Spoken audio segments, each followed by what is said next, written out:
Добро утро в ден 12. Днес имах уникално осъзнаване, нещо, което хем го знаех отпреди, обаче някакси днес дойде с нова енергия, с нова вълна, с нова емоция и е просто уникално. И искам да ви споделя всъщност какво е това осъзнаване за убежденията. Как нашите убеждения, това, което вярваме, до толкова се разпознаваме в него, че буквално влияе върху целия ни живот. В момента, в които вярвах, аз не съм достатъчно добра, аз не съм достатъчно добра майка, аз не се справям, аз имам много трески за дялане и така нататък. Всичко това привличаше към мен още и още доказателства за това, че аз не съм добра майка. И как всъщност преобърнах това убеждение, за себе си говоря, трябваше ми много време, много практика, за да осъзная, че във всеки един момент, всяко нещо, което правя, то наистина е най-доброто, на което съм способна в дадения момент.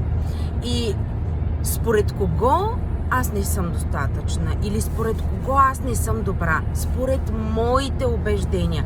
Не според убежденията на някой друг, а според това каква програма аз съм си инсталирала в главата. И нещо много интересно. Снощи бях на родителска среща, споделих ви във видеото, докато пътувах за там. Прибрах се вечерта, беше късно, но успях да се включа така за кратко в една Zoom среща на моята любима менторка, заедно с още една прекрасна дама. Бяха организирали чудесна среща. Не успях да присъствам на цялата, но пък това, което беше за мен вчера, успях да го чуя и там споделиха нещо много интересно, което много силно ме накара така да се замисля. Всеки от нас носи програми, всеки от нас носи своите убеждения, вярвания и така нататък и работим върху тях. И представете си, вие сте един компютър и това са файловете. Изтривате файловете, но ако не изтриете файла от кошчето, той продължава да е там. И има възможността по всяко едно време да се върне обратно. И точно това супер много ме накара да се замисля, понеже така, знаете, от доста време така работя върху себе си, работя върху това да опознавам себе си, да трансформирам онези свои убеждения, програми, които вече не ми носят тази стойност, която са ми носили преди и които вече не са ми нужни. И много сериозно се замислих за това, че наистина, за да се освободим изцяло от дадено нещо, не е нужно просто да го трансформираме, а е нужно изцяло да го изтрием. И това е уникално. В същото време изглежда много простичко, обаче това е изключително нещо, което изисква хем много усилие, хем много дисциплина от наша страна, хем много голямо желание, истинско желание за трансформация, истинско желание за промяна. И знаете ли, осъзнах колко много неща аз наистина съм променила в себе си и буквално съм изтрила файловете от моето кошче. И това ме накара супер много да се зарадвам на себе си, да съм щастлива от това, че всички тези усилия, всичко това, което съм правила през последните няколко години, всички сълзи, всички практики, всичката болка, която е преминала през тялото ми, това е дало резултат. И да, не е бързо. Да, не е за хората, които очакват мигновени резултати.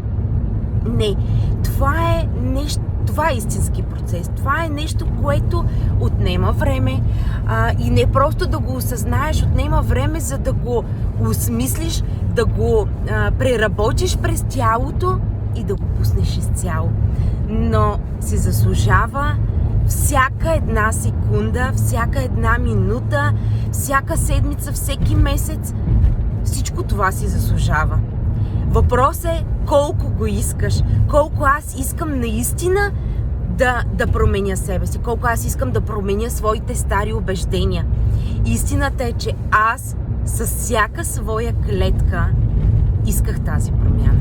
И съм благодарна, че достигнах до определено ниво на своята промяна и продължавам напред.